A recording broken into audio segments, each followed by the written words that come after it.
अगर मैं इजिप्ट कहूँ तो आपको अफ्रीकन कॉन्टिनेंट का देश याद नहीं आएगा, लेकिन इजिप्ट कहते ही याद आएगा pyramid, the secrets of Giza pyramid. Giza pyramid के रहस्य। गीज़ा का पिरामिड 4500 साल पुराना है, जिसको कुफू नाम के एक इजिप्शियन फेरो ने बनवाया था, जो दुनिया का सबसे बड़ा पिरामिड है। आपको जान के आश्चर्य होगा कि ये अपने सिबलिंग पिरामिड्स के साथ एग्जैक्टली उसी एंगल में खड़ा है जिस एंगल में ओरियन कॉन्स्टेलेशन के 3 स्टार स्थित हैं। वैसे तो ये कोइंसिडेंस नहीं हो सकता, क्योंकि इसके 4 एजेस अपनी अर्थ के ईस्ट, वेस्ट, नॉर्थ, साउथ से एग्जैक्टली अलाइंड है।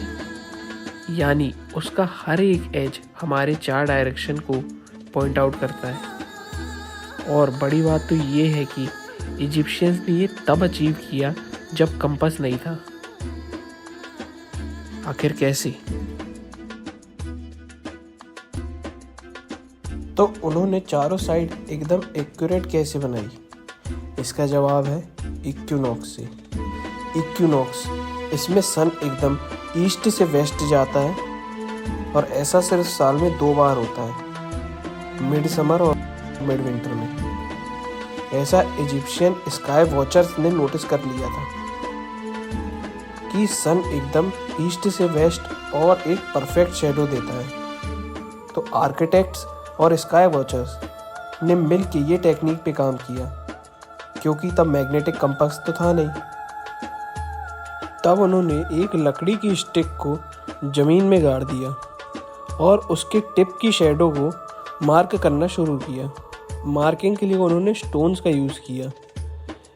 इससे उन्हें एक परफेक्ट ईस्ट से वेस्ट लाइन मिली, जिस लाइन के कारण आज हमारे पिरामिड का जो बेस है वो एक परफेक्ट स्क्वायर है, जिसकी हर साइड लगभग 230 मीटर्स लंबी है।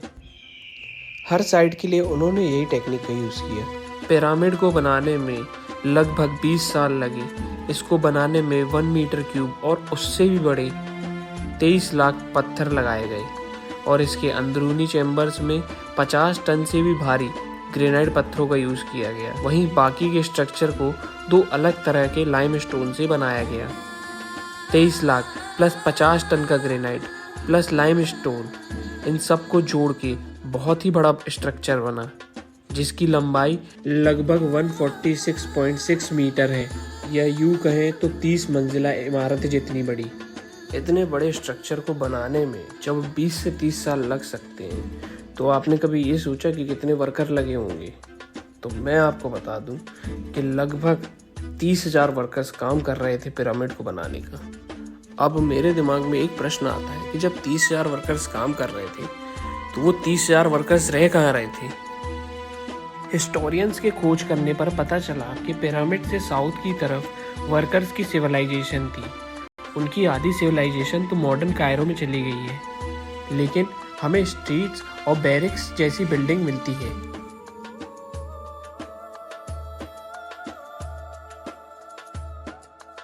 पिरामिड बनाने में सबसे बड़ा टास्क था उसकी नींव डालना, क्योंकि जितनी अच्छी नींव होती है उतना ही अच्छा स्ट्रक्चर बनता है।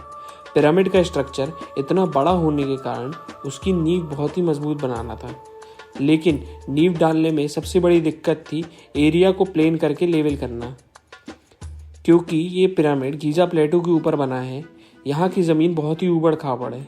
लेकिन तब वर्कर्स ने इस टूल का यूज़ किया। इस टूल को यूज़ करना बहुत ही सिंपल था, जिसे एक बार ज़मीन में खड़ा रखना होता है। अगर ज़मीन समतल हुई तो इसका बीच का हैवी पॉइंटर लाइन के ऊपर रहता है, और अगर ये लाइन के लेफ्ट या राइट होता है, इसका मतलब ज़मीन ऊबड़ खाबड़ है।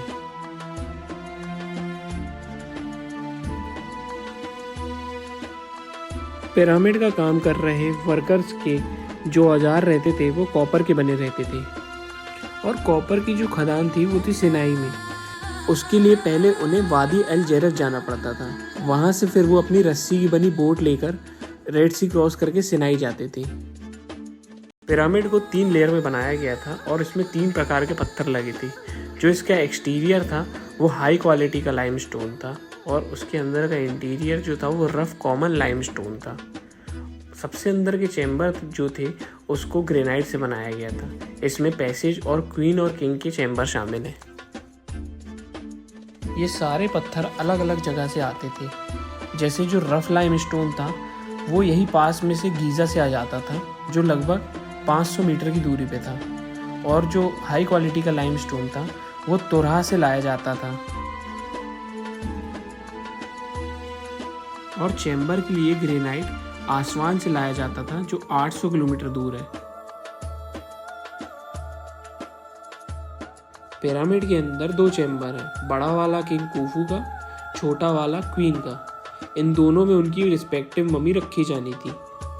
मगर सबसे बड़ी मिस्ट्री इस पिरामिड की ये है कि आज तक किंग खूफू की डेड बॉडी मिली ही नहीं उनके चैम्बर के अंदर।